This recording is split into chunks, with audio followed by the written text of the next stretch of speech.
بسم اللہ الرحمن الرحیم۔ صحیح بخاری حدیث نمبر 87 میں ابن عباس رضی اللہ عنہ اور لوگوں کے درمیان ترجمانی کے فرائض انجام دیتا تھا۔ ایک مرتبہ ابن عباس رضی اللہ عنہ نے کہا کہ قبلہ عبدالقیس کا وفد رسول اللہ صلی اللہ علیہ وسلم کی خدمت میں آیا۔ آپ صلی اللہ علیہ وسلم نے دریافت فرمایا کہ کون سا وفد ہے یا یہ کون لوگ ہیں؟ انہوں نے کہا رابعہ خاندان کے لوگ ہیں۔ آپ صلی اللہ علیہ وسلم نے فرمایا کہ مبارک ہو قوم کو آنا یا مبارک ہو اس وفد کو جو کبھی نہ رسوا ہو اور نہ شرمندہ ہو۔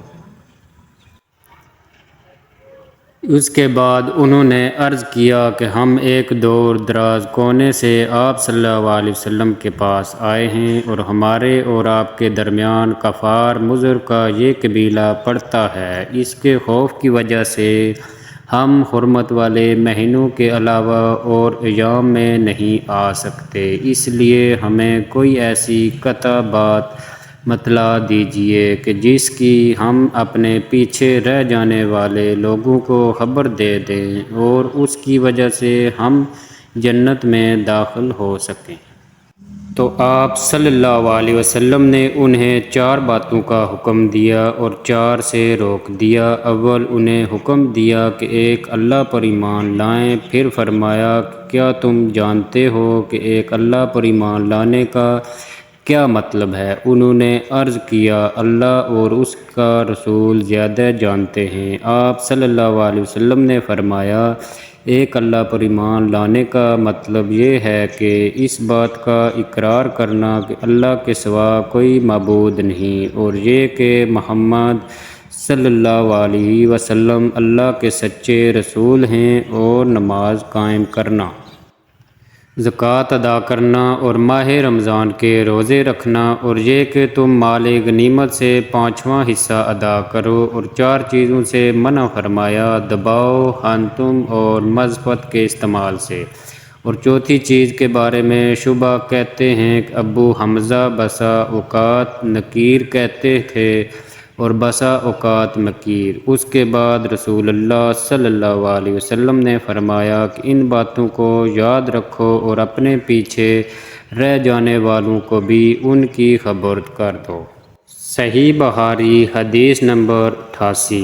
عقبہ نے ابو احاب بن عزیز کی لڑکی سے نکاح کیا تو ان کے پاس ایک عورت آئی اور کہنے لگی کہ میں نے عقبہ کو اور جس سے اس کا نکاح ہوا ہے اس کو دودھ پلایا ہے، نہ تو نے کبھی مجھے بتایا ہے۔ یہ سن کر عقبہ نے کہا مجھے نہیں معلوم کہ تو نے مجھے دودھ پلایا ہے۔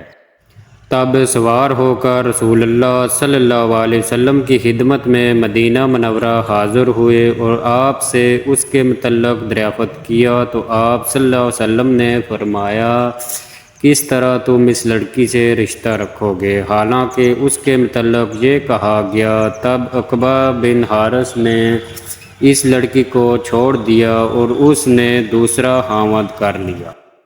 صحیح بخاری حدیث نمبر 99۔ میں اور میرا ایک انصاری پڑوسی دونوں اطراف مدینہ کے ایک گاؤں بنی امیہ بن زید میں رہتے تھے جو مدینہ کے پورب کے قریب بلند گاؤں میں سے ہے۔ ہم دونوں باری باری حضور پاک صلی اللہ علیہ وسلم کی خدمت شریف میں حاضر ہوا کرتے تھے۔ ایک دن وہ آتا، ایک دن میں آتا۔ جس دن میں آتا اس دن کی وحی کی اور رسول اللہ صلی اللہ علیہ وسلم کی فرمودہ دیگر باتوں کی اس کو خبر دے دیتا، اور جب وہ آتا تو وہ بھی اسی طرح کرتا۔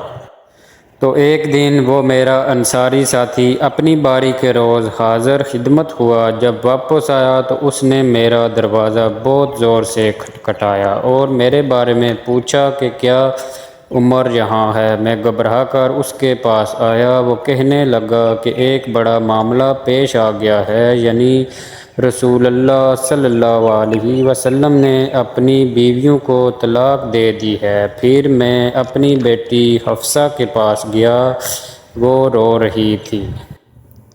میں نے پوچھا کیا تمہیں رسول اللہ صلی اللہ علیہ وسلم نے طلاق دے دی ہے؟ وہ کہنے لگی میں نہیں جانتی۔ پھر میں نبی صلی اللہ علیہ وسلم کی خدمت میں حاضر ہوا۔ میں نے کھڑے کھڑے کہا کہ کیا آپ صلی اللہ علیہ وسلم نے اپنی بیویوں کو طلاق دے دی ہے؟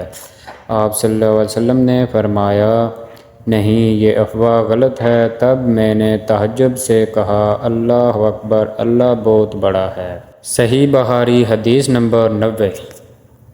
ایک شخص حزم بن ابی کعب نے رسول اللہ کی خدمت میں آ کر عرض کیا یا رسول اللہ، فلاں شخص معاذ بن جبل لمبی نماز پڑھاتے ہیں، اس لیے میں جماعت کی نماز میں شریک نہیں ہو سکتا، کیونکہ میں دن بھر اونٹ چرانے کی وجہ سے رات کو تھک کر چکنا چور ہو جاتا ہوں اور طویل قرات سننے کی طاقت نہیں رکھتا۔ ابو مسعود راوی کہتے ہیں کہ اس دن سے زیادہ میں نے کبھی رسول اللہ صلی اللہ علیہ وسلم کو وعظ کے دوران اتنا غضبناک نہیں دیکھا۔ آپ صلی اللہ علیہ وسلم نے فرمایا اے لوگو، تم ایسی شدت اختیار کر کے لوگوں کو دین سے نفرت دلانے لگے ہو۔ سن لو، جو شخص لوگوں کو نماز پڑھائے تو وہ ہلکی پڑھائے، کیونکہ ان میں بیمار، کمزور اور حاجت والے سب ہی قسم کے لوگ